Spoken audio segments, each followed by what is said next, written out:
Good morning, Coolest Coast. It is time for coffee with Kristin and Tina. Good morning, everyone. We're your hosts this morning, Kristin Odell of KLO. I'm Tina Prigge. Oh my gosh, Kristin, so amazing to see you. Hello, friend. It's been a while, hasn't it?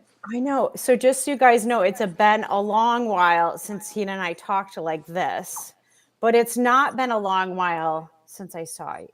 And you know what? I have to say thank you so much. So, Kristin, your support, Doug's support has meant so much. Honestly, I just want to express my gratitude to my family, friends, community members, complete strangers. I just have to say that every message, every card, every gift, every meal, every visit, every prayer has meant so much. Yeah, you're a walking, you are a walking, talking miracle, Thank you. right? And you guys, sorry, we did plan tissues. We do have tissues because this is a hard conversation, right? It has been 7 months since we've been able to do this. And, for those who don't know, Kristin, you have been by my side through a lot of this recovery, and you visited. You and Doug have come over to play cribbage with me and my parents. One thing I have to say, and I know you were going to ask this as a question and I'm jumping the gun, but is what did I learn through all this and supporting somebody that's going through some kind of recovery effort? And you nailed it. I used to always think like the best thing you could do for somebody was say, anything you need, I'm there. Just tell me anything, name it, and I will do it, right? In all sincerity. But when you're going through something like I've been through, that's too big and it's too broad and you're too much in the miasma and fog of recovery that you can't make a decision that big. And you nailed it because you'd be like, Tina, here are a few menu choices that I would love to make. Choose one and I'm bringing it on Thursday, right? It's like, oh my God, awesome. Like that's the perfect way to support somebody. Yeah, and I think in the spirit of providing support, you have to think like them and not like yourself, right?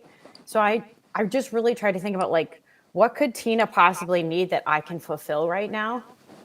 Jason, she is amazing. I agree with you. I love all the comments. Good morning, everybody. Good morning, everyone. I'm so happy to be sharing this moment with you, Kristin, and with everybody at this moment. Right. So I just, it's a greatest honor. Like I want to show up for my friends and I want to care for them. And just like all of you missed the show in those weeks after your initial accident, I didn't get to talk to you. I didn't get to text you. And I was grieving that, like I missed it. And so, I still sent you pictures. I still sent you text messages because I'm like, someday she's going to wake up and she's going to read that. She's going to know I was thinking of her. Just yesterday I came across some text messages that I had sent from the early days, and it was literally like drunken gibberish because I had a concussion. Like I couldn't see, like, so I thought I was typing out something coherent, and I was like, oh, that didn't even. Like... No, but I think that's the point. Is like you're trying to make decisions about your life. You're trying to recover. You're trying to support Jason in his recovery. And then people are asking, like, how can we help? You have no idea. Your brain literally was not working right. Right. And a quick shout out too to Jason for being there, for his unwavering support. It has meant the world. And you know what, Kristin, I've got a photo, and maybe I could just show it really quick because the camera is really kind of generous. And if you're looking at me, you can't tell anything is amiss, right? So I just wanted to show people that this is where I am today. This is me. This is my life currently. And I know it's kind of a sad picture, but it's also a success because, oh shoot, tissues. I figured out how to pivot from my wheelchair to the back of the couch. And that was a huge accomplishment for me. So celebrate what you are capable of doing. Right. Tina, it's just such a testament to people. Like you are literally the most positive person I know. And I know you guys watching online know this. You see this in her every day, but she has the ability to find the silver lining in even the most smallest, tiniest things and be able to celebrate it. It's astonishing. I have realized that levity through this whole thing is the key, because the opposite of that is despair, right? And despair doesn't get you anywhere. And Kristin, you and Doug, thank you so much for bringing levity. You and Doug popped by with some t-shirts, and one of them says, the knee bone is connected to the, well, shit. And to this day, that just makes me laugh, right? That kind of humor. Well, and it's acknowledging your circumstance. And it's being, like you said, being able to find levity in it, but just also like you were given a beautiful gift of life to keep going forward. And you and Jason are so incredible together that it's like, how can we make the best of it? And you have just a knack for doing that. Yeah, if I can be a reminder of anything, please let this remind people, embrace your life and live it now. You just never know when something will change, right? Right. So Tina, at 5:26 last night, I got the invite for the show, which I haven't seen in 7 months. So mind you, like I was like excited and celebrated. And what was it like for you to queue up that show last night? It was great, right? Actually, it was harder this morning as we approached, because I was thinking about all the things we might talk about, and the tears were flowing, and Jason and I were crying together, and you sent me a beautiful and touching message. So it was actually harder this morning than last night. Last night was really a celebration, right? Anything I can get back to that is like the normal of my life, that is the connecting with people, and just also even getting out of the misery of, my situation from time to time is so good. And I was really looking forward to this. Well, it's a gift to see you living your purpose out again. So tell us what it's like on the show. So you guys, Tina does all these amazing things behind the scenes that I have no idea what she does. What's it like for you? You have one hand, which is different from running a computer and a keyboard. So just tell us a little bit about what that's like. You know what? It's a huge bummer, the things that I have lost the capability to do. And it's not just the obvious things that you think about without one hand, but like typing. I could type 85 words a minute. And now I literally have one hand to like quickly peck around the keyboard. So it's weird, every day there are new challenges, but every time I'm able to accomplish something, it's also a huge win, right? There's triumph in that. So I was able to still upload photos. Like Kristin, during this time that we were away, you've been busy, right? Can you tell us a little bit about the amazing JTF experience that you guys had? Oh my gosh. This is like so recent, but yes, our kids, your kid, my kids, they all keep going, right? And so just a couple weeks ago, I had an opportunity to travel out to Atlanta, down to Atlanta, with the Junior Theater Festival group from Treehouse Theater. And these kids competed on Friday night. They did an incredible job, and they won best. Now I lost it. Outstanding performance in acting for their performance of Shrek. Nice. That's awesome. They do. What a confidence builder. What an incredible, what did your daughter say about the experience? Well, this was her second time. It was my second time being there, but it's just so much fun. So if you can imagine, Tina, I know you're an actress, so you appreciate this, but it's 6,800 kids who are all there for the sole purpose of theater, musical theater.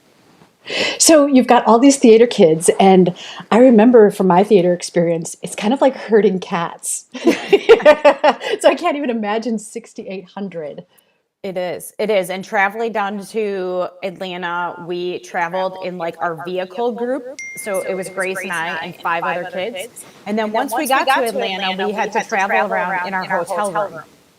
So it's just interesting how that, works. Like you said, you're responsible for other kids, but 6 countries, 6,800 kids, music and singing and dancing like 20 hours a day, maybe. It's a blast. Stacy, thank you so much for sharing your tears with us. Yeah, I love it. Man, you guys are so awesome. I feel so supported today. I hope you feel the love, Tina. I have felt the love through this whole process, and I just have, when I first became aware of my situation, which was, I was in a coma for 8 days before I even woke up.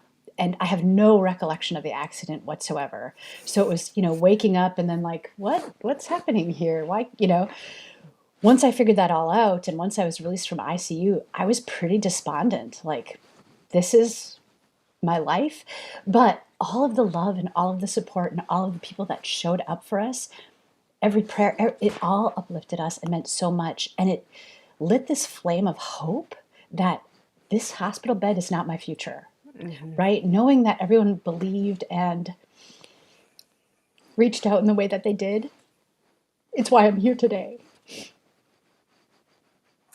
I mean, I'm so thankful for the doctors and the nurses. They saved my life, but really, everyone out there, your messages, your love, your gifts, your support, all saved me too. Yeah, so some of you maybe have heard this story, but like there were some very distinct miracles about the location of the accident and who was on scene that allowed you to be in a position to survive, to heal, to be prepared for prosthesis and things down the line. Just tell everybody a little bit that highlight reel of what things happened that have led to today. So, by the way, to get there, a distracted driver, I think screwing around on her phone after having drinks, possibly other things, she just crossed the center line and crashed right into us on our motorcycles. So please put down your phones when you are driving, right? Like if you're driving a vehicle, just make that your priority, first of all. So I was flown from the bike like 30 feet, 40 feet into a ditch and essentially left for dead. Thank God there was a good Samaritan that showed up and had the presence of mind to tourniquet my leg with a bungee cord. And that sustained me until EMTs arrived. But even then, there didn't seem to be much hope. And apparently, and again, I have no recollection, at some point I raised my head and said, "Oh my God, did something happen?" And then passed back out. And they were like, "Oh, that was a sign of life." And then they went into action and I was flown in a helicopter flight for life to the trauma center. 5 blood transfusions, hours of surgery later. Jason told me that the doctor came in and said, "We don't know if she'll make it." Sorry. It hurts my heart when I think about what my family had to go through in those hours, not knowing, right? Like, hearing that I only had a 30% chance. I don't know what I would do if the shoe was on the other foot. I would be so devastated, right? But then as the days went by, it became 40%, then 50%. They didn't know if I would wake up or not.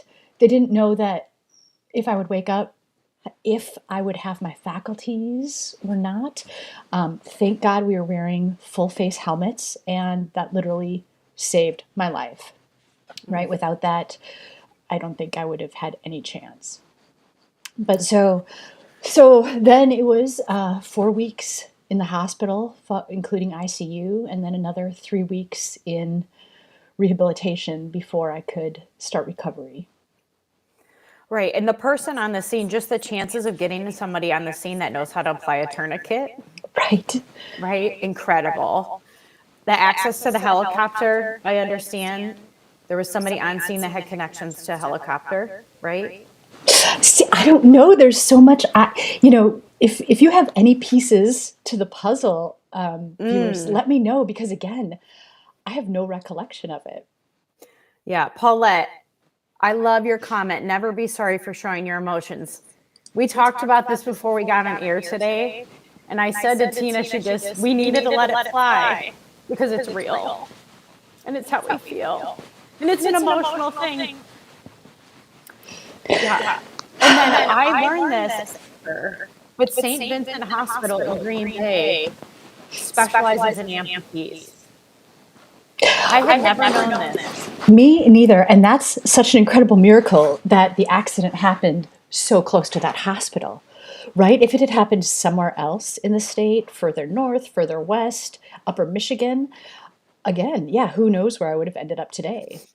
What a gift for you to be so close to that so they could treat you and not just treat you for life-saving, but treat you so that you could have the best quality of life later. You want to know something kind of funny? My lead surgeon's name, who did the amputations, just take a guess what his name was. Oh man, I'm nervous. Dr. Severance. I said, you've got to be kidding me. Was amputation then the only choice? Or like... Oh my gosh. Was that his only choice? No, I think that the state of my limbs was in such bad condition.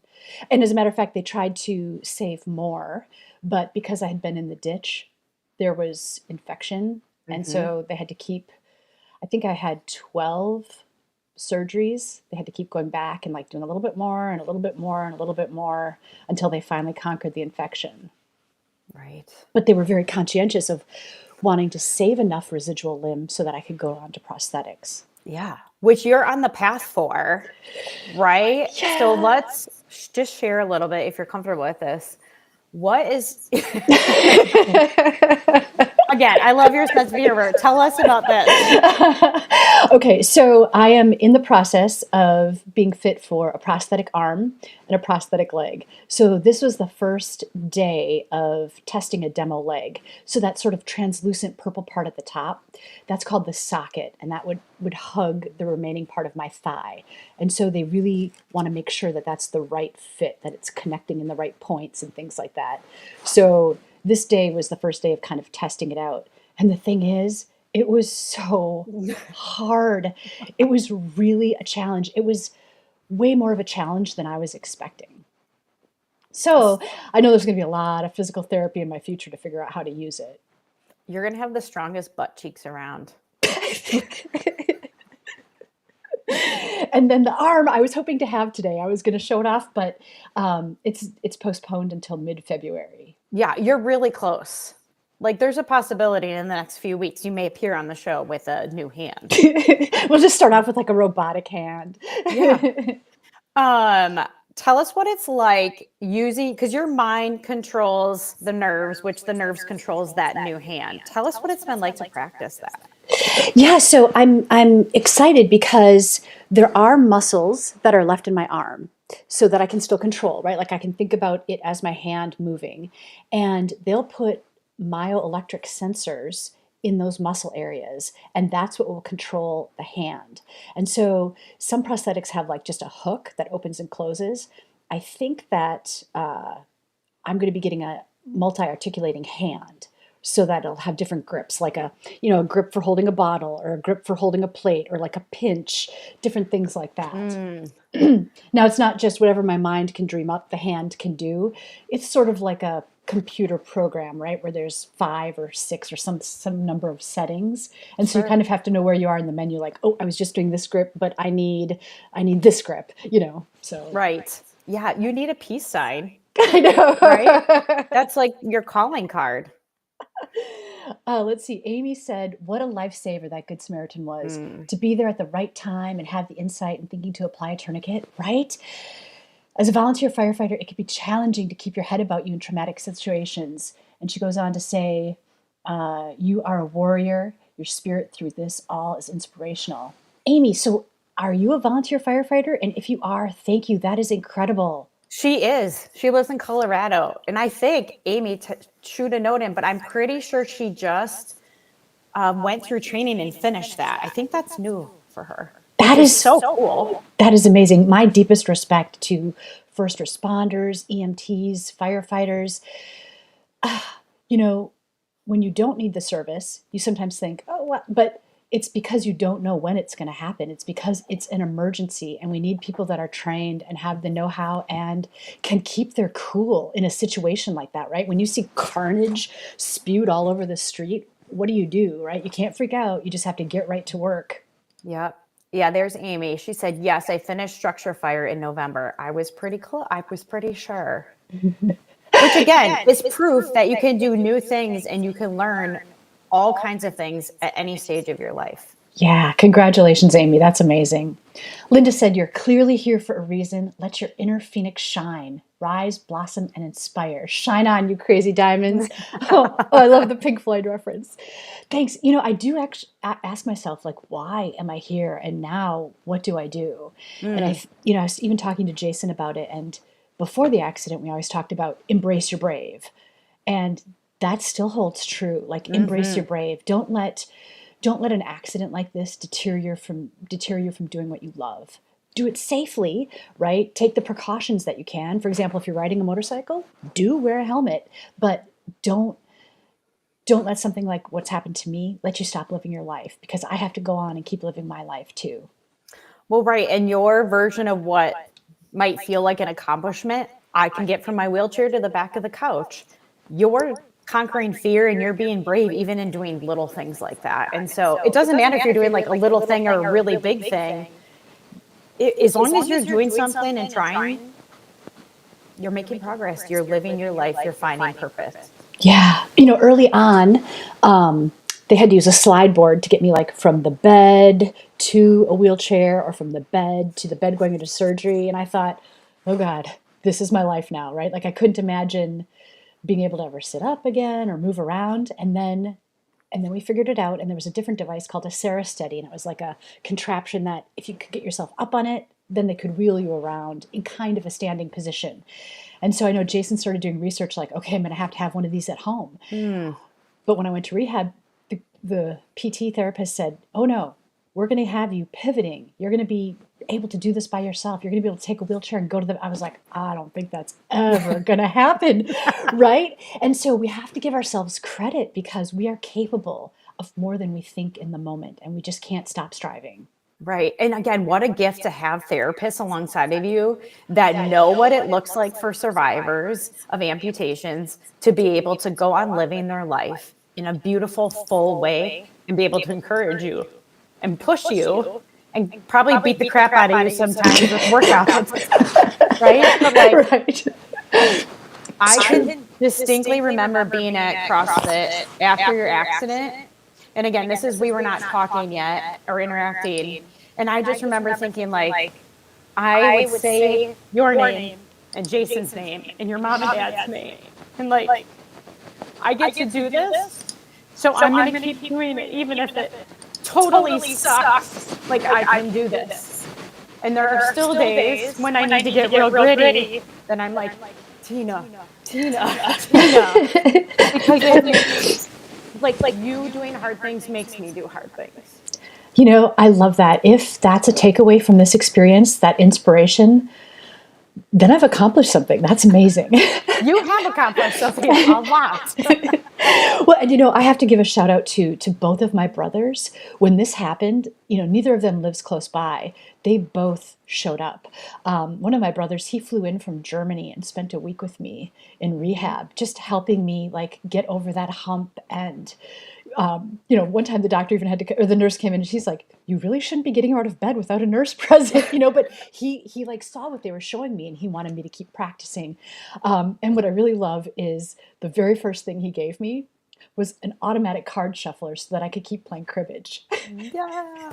Yeah. Now, Tina, you and I have played a good amount of cribbage with Doug and your mom and dad, which, by the way, I have known them before this, but I just sincerely and deeply love them even more after. Your parents are so funny. I don't even think they do it purposely. They just have this way about them.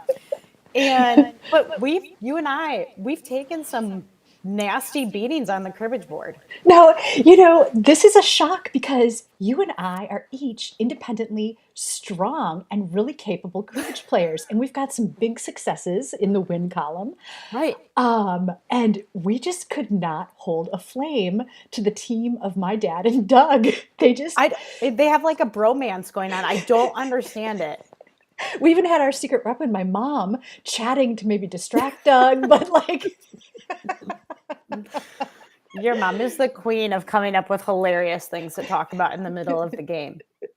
I hope you and Doug just know how much that meant, not only to me, but my parents really stepped up and were there for me. I spent 2 months in their house recovering, and that's, so hard for a parent to see their child going through that. And Hmm. being able to like look forward to playing cribbage and then playing cribbage and having so much fun was just such a wonderful distraction and took their minds off of things a lot. Oh, I love that so much. We joked a lot about you moving home with your mom and dad when you were, because nobody really maybe wants to do that. I don't know. But like when you reflect back on that time, kind of what do you think about? You know, I hated to be a burden, but also it was really precious. Like, how often as an adult do you get to spend that time with your parents? Right. It was amazing, like to be able to get up and have breakfast together, spend the day together, watch some TV together, just in this relaxed daily life kind of way. It was fantastic, right? Right. But in a tragic situation. And then the other thing is, so because I was in a wheelchair, they converted their front living room into my recovery room. They had a hospital bed put in there and a commode. And the thing I always joke about is when I was a kid, that was like the fancy room, right? We weren't allowed to play in there. We weren't allowed to eat in there. We weren't allowed to drink in there. And suddenly here I am sleeping and peeing in this room, Maybe it felt a little redemptive and like naughty. You're like, Mom, I'm in the fancy room. I love it. Tim, So go ahead, read this. Tim said, they're funny and believe, not to mention disseminate, my revisionist history of how old Tina was when I cast her in Grease. Yes. Oh my goodness. Um, Oh, Jill, yeah. thank you. Thank you, Yeah. everyone, for your messages of support. So you collected quite the treasure altar at your mom and dad's. You had Polaroid pictures of people that visited. You had tchotchkes from all over the world. Let's just talk about a couple of things that you received that were mailed to you that just surprised you or were just really fun. Well, one of the things that I loved, somebody sent me a Wonder Woman Strong t-shirt. And it's fantastic, but there was no note. I have no idea who sent me this beautiful little token. And so if you did, let me know because I'm so thankful for that. But because some things arrived like that without any indication of who it was from, one day Jason brought over a package and he said, "Look, this came addressed to T. Prigge." And it was a little Polaroid camera. And I loved it. And so as people would come to visit, like Kristin, when you visited, or other people, we'd take a little selfie. And I can start this wall of visitors, right? So it's really just this beautiful kind of memorialization of people that visited. Well, a couple of days after, and I was already in love with this camera, my son came home from college and he goes, "Wait, what the heck is my camera doing here?" I said, "Your camera? What do you mean?" He's like, "Yeah, I bought and paid for that. And it said it was delivered, but I just couldn't find it at home." I'm like, "No, this came addressed to T. Prigge." Oh, you're also T. Prigge. So there's that fine line of not assuming everything is for me either. I love it. Did Tika get a replacement? He did. I bought him a replacement because because I wanted to keep the first one. Oh, I love that story. That's so great. So friends, Tina is sitting in her new office at your house. You have all these beautiful books and mementos. Actually, the camera's right behind you over your shoulder. You can see. Oh yeah, there it is. Right. Ta-da! Tell us about settling into your new office and what you love about it.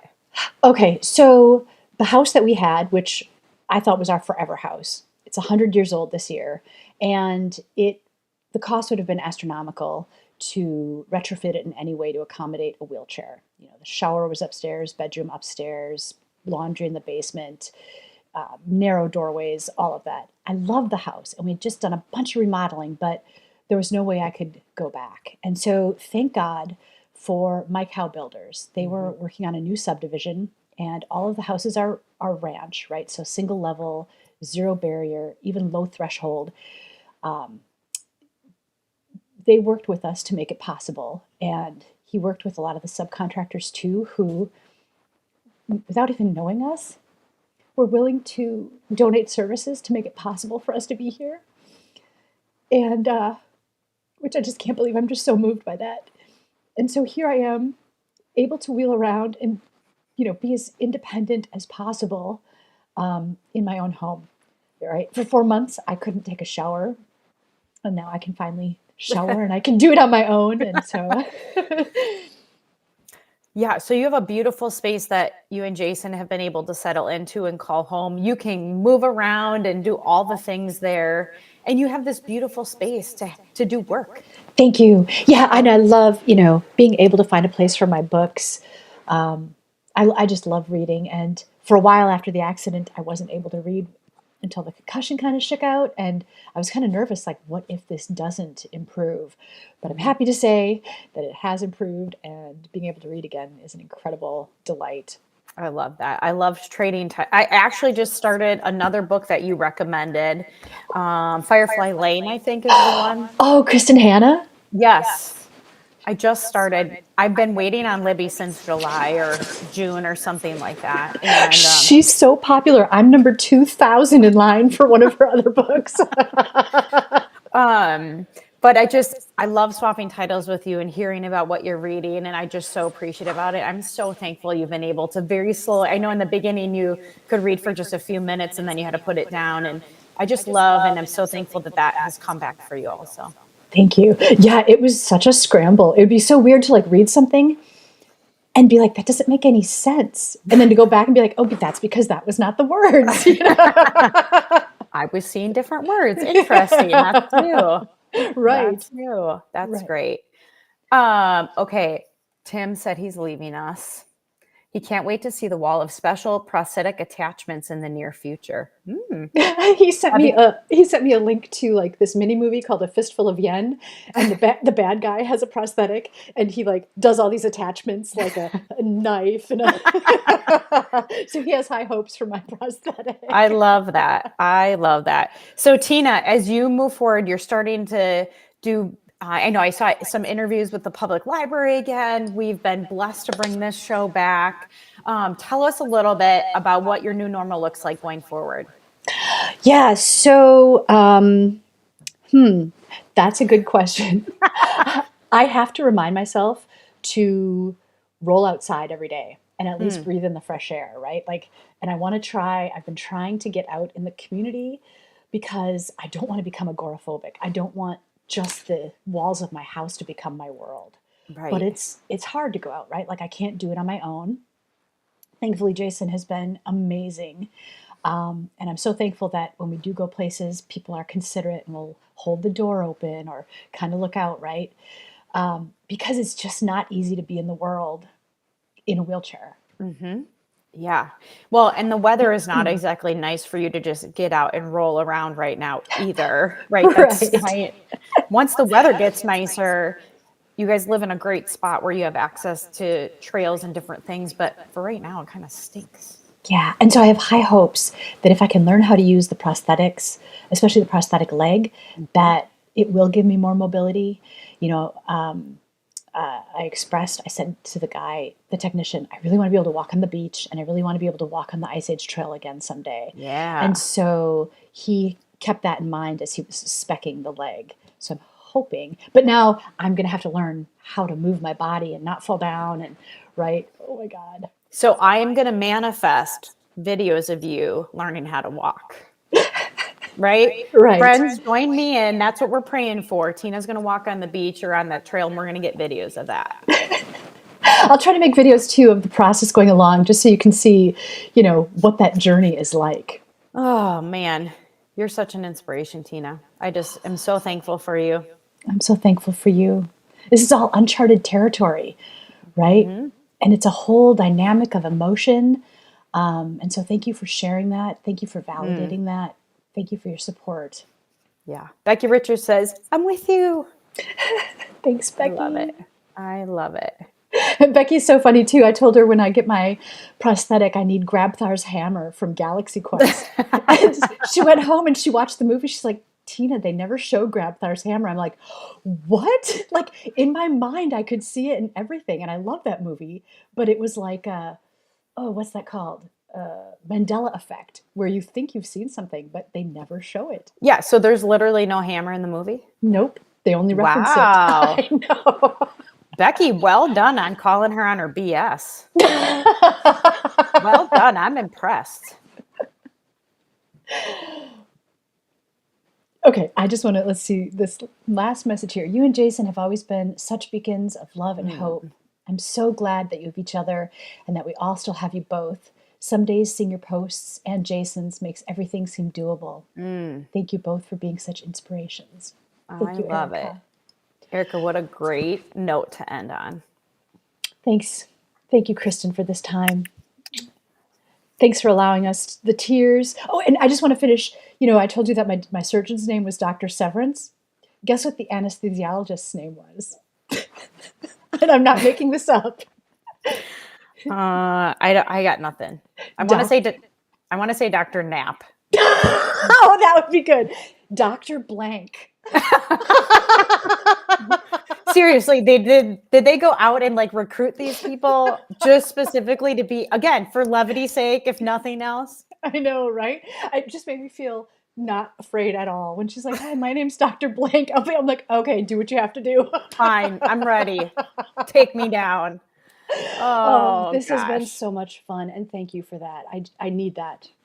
I love to see your face. I love to laugh with you. I love laughing with you in person, but I love this also. And I'm already excited about next week. Ditto. And thank you, everybody, for your comments and your support. This has been wonderful to share this time with you. We're your hosts, Kristin Odell and Tina Prigge, for this episode of Coffee with Kristin and Tina. We're signing off. Woo! Have a great week.